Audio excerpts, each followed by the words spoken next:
Rebecca put a teacher's creed into words when she said, "There's no such thing as someone else's child. No such thing as someone else's child. Our nation's children are all our children." Absolutely not, Mr. President. Y'all done lost y'all mind. My kids are my kids. It is my God-given right that no one will take away from me to train them and to teach them what I see fit. I mean, look at the job you guys have done since you've taken prayer out of school. You think that it's best for my kids to see grown men dressed in drag, dancing in a provocative manner. You think that's what kids need to see. You think that these little kids should be able to go and make a medical decision that will alter the rest of their life without the parents' consent. That's what you believe. You think that it's okay for these little children to be seeing this graphic LGBTQ stuff in books and curriculum, and it needs to be forced on them, in the education system. No, sir. My kids are not anybody else's kids. They are my kids. And hey, if anybody tries to cross that boundary, we're going to have a problem. I'm going to teach my kids what I feel led to teach my kids. And I have that God-given right that comes from God because they are my children. Hey, y'all better pay attention. No such thing as someone else's child. Our nation's children are all our children. Now, this is one of those things that they try to slip in there, but hey, out of the abundance of the heart, the mouth speaks. I've been warning about this for years. All right, we've been talking about the legislation and how they're trying to indoctrinate our children through entertainment, through education. We saw this happening in Canada, right? And I said, hey, look, it's going to come to America pretty soon. You got to understand, this is what these people really believe. They believe that they are doing their duty, right? They're not your kids. You don't know what's best for your kids. We do.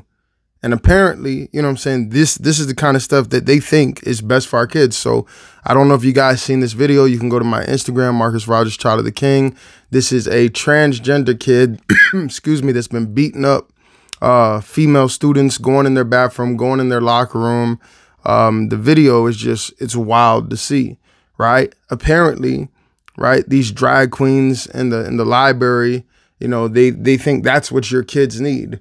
Grown man, almost completely naked, dancing in a very disgusting manner, right? Well, yeah, they're not your kids. They're the nation's kids. They belong to all of us. This is what we think your kids need. We know better than you. It's absolutely ridiculous. And I mean, it's just common sense. If grown straight men were dancing like that in front of little girls, they would lose their mind. But for some reason, they feel like, yeah, your kids, they need to see this. They need to be exposed to this. And so if you guys remember, a couple of years ago, especially when Obama was president, pushing the LGBTQ legislation that he was pushing, we were warning, many people were warning, this is going to open the door to all kinds of stuff.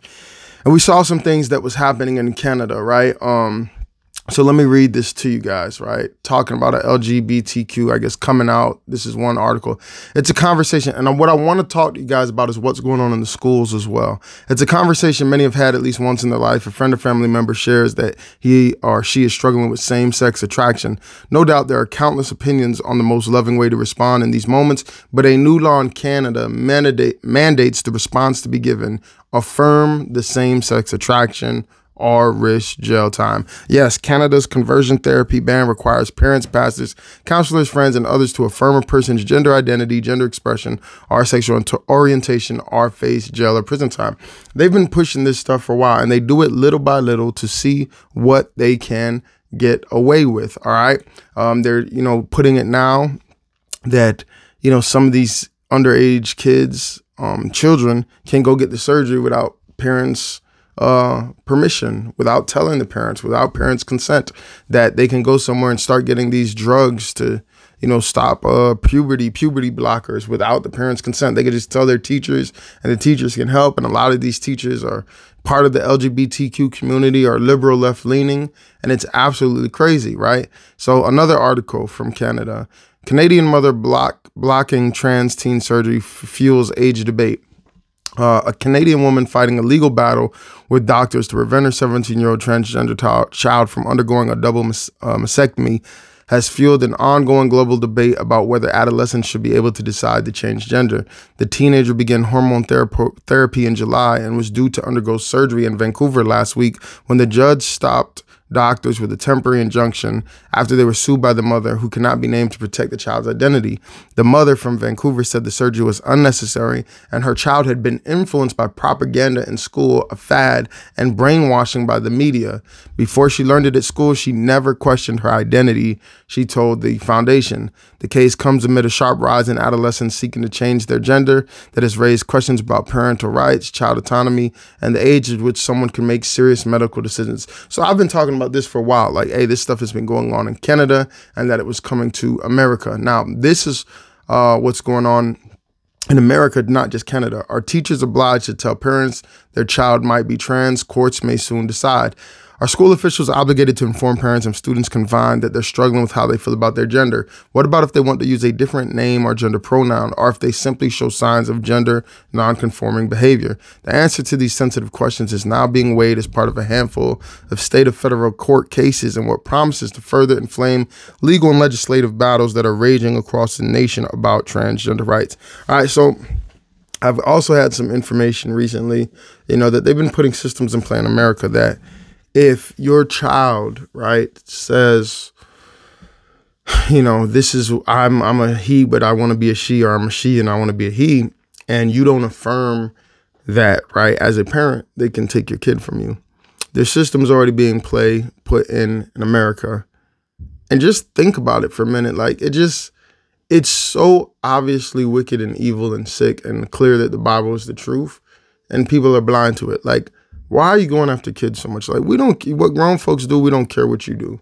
Do whatever you want to do, you're going to answer to God. But why do you feel the need to push this stuff on our children, indoctrinate our children, put it in their face through entertainment, force them to learn about it, in school as part of education? Like, take the power from the parents. Like, no, you're not going to teach them. We're going to teach them.